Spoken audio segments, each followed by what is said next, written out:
cicat bersama para pemain dan juga kru dari Sehidup Semati. Kita sambut produser Bapak Chan Parwes, sutradara dan penulis Sehidup Semati, Upi, Jafar, penata artistik, produser Lini, Dewi Piai, lalu pemeran Sehidup Semati, Laura Basuki, Aryo Bayu, Asmara Abigail, ada juga Cantik Syagel, dan Maya Hasan. Menurut saya ini adalah sebuah film yang istimewa. Saya bercerita dengan Mbak Upi tentang karya ini sudah cukup lama dan kita gonta-ganti judulnya sampai kita ketemu ya karena memang ceritanya adalah tentang Sehidup Semati. Sempat tertunda karena pandemi hingga akhirnya bisa melihat proses karya film ini dan hari ini menjadi kesempatan yang sangat istimewa.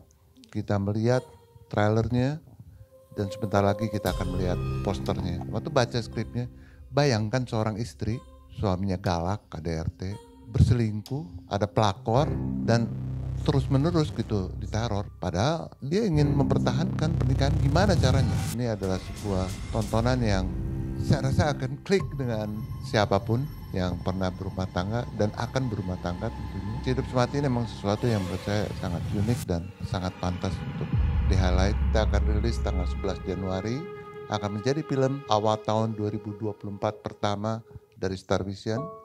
Film yang kita pilih untuk menjadi pembuka tahun baru 2024 nanti. Kita akan bersama-sama melihat poster untuk film yang akan tayang pada 11 Januari 2024. Poster ini kita benar-benar pikirin apa yang paling pas untuk mewakili cerita film ini dan kita lewat diskusi yang cukup panjang dan semoga aja ini bisa mewakili rasa di filmnya. 3, 2, 1.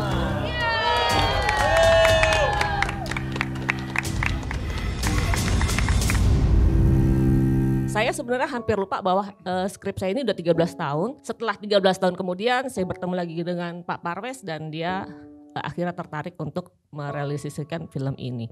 Jika tadi dilihat gitu di trailernya sendiri, pasti banyak orang akan membicarakan ini dekat dengan kekerasan pada perempuan, bahwa ada hal yang sangat-sangat fundamental di sini. Ada pemikiran-pemikiran yang seringkali ada disalah tafsirkan, ada ayat-ayat yang dipelintir untuk kepentingan tertentu gitu, hingga melahirkan kehidupan seperti perempuan seperti Renata dan laki-laki seperti si Edwin ini gitu. Jadi readingnya kita ini sebenarnya tuh bukan kayak latihan acting tapi lebih mendalami apa sih cerita yang ingin kita sampaikan ini gitu. Jadi sebenarnya cerita ini ada hal-hal fundamental yang pengen sekali gue sampaikan di sini gitu. Bahwa seringkali posisi perempuan tuh di keyakinan-keyakinan selalu diantagoniskan gitu. Ini saya bikin sebagaimana mungkin supaya orang masih bisa terkoneksi, orang bisa relate tanpa menjadi suatu hal yang sangat berat. Oke, kalau perubahan sih hanya sedikit ya. Di tengah-tengah ada beberapa sedikit perubahan, cuman kurang lebih strukturnya sama semua dari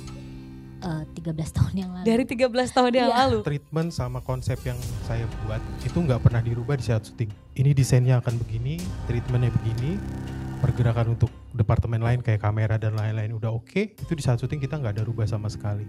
Warna pun sesuai dengan karakter mereka masing-masing. Dan di balik warna itu pun ada filosofi karakter yang dibangun. Ini kerjasama kedua saya dengan Star Vision, jadi benar-benar merasa sangat senang dan terhormat bisa dipercaya kembali. Kemudian nama Mbak Upi itu selalu ada di wishlist saya. Jadi ketika suatu hari ditelepon oleh Star Vision dan ditawarkan untuk bekerja sama dengan Mbak Upi, saya nggak baca skenarionya, saya langsung iya gitu. Ya kan Pak? Langsung, oh iya saya mau kerja sama Mbak Upi gitu. Terus begitu baca skenarionya, makin jatuh hati lagi dengan peran Renata ini. Renata ini adalah seorang perempuan yang dibesarkan di keluarga yang memang selalu menganggap pernikahan itu sakral gitu. Apa yang sudah dipersatukan Tuhan gak boleh dipisahkan. Makanya dia berusaha semaksimal mungkin untuk mempertahankan pernikahannya. Ini menjadi menarik karena saya sendiri pun belum pernah ya mendapatkan karakter seperti Edwin. Edwin ini tuh sangat patriarkis sekali, dia itu sangat keras dan begitu mendominasi. Tidak menjustifikasi yang namanya KDR ini itu semua salah, sudah absolut. Tapi kalau memang kita lihat secara intrinsik, secara lebih dalam lagi, ternyata Edwin pun juga seorang korban dari dogma-dogma sosial yang mungkin Edwin pun belajar yang terbaik menjalani sebuah relationship. Apalagi nanti kita masuk ke labirin hidupnya Renata dan Edwin dan juga bersama teman-teman lain. Ini keren sih sebenarnya. Buat saya ini juga salah satu karakter yang paling sulit dari segi mental dan ada perubahan fisiknya juga. Asmara di sini teman dekat Renata. Sosoknya sih misterius ya, jadi kayak kita nggak pernah tahu backgroundnya dia tuh sebetulnya siapa. Mensupport Renata sebagaimana dia bisa. Jadi Renata melihat hidup dengan point of view yang berbeda dari cara pandang hidup Asmara gitu. Udah lama dengar nama Mbak Upi dan admire karya-karyanya. Dan di sini aku jadi mamanya Laura gitu. Aku tuh sebetulnya aku yang memegang teguh bahwa yang namanya pernikahan itu tidak boleh dipisahkan. Ingin menjadi contoh supaya anaknya pun juga melakukan hal yang sama. Aku di sini sebagai Ana.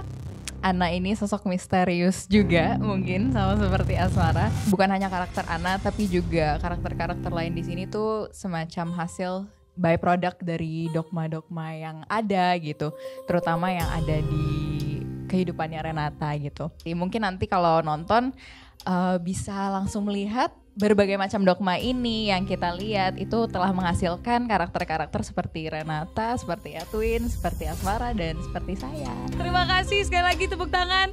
Kita akan abadikan momen ini. Boleh teman-teman kita agak merapat terlebih dahulu.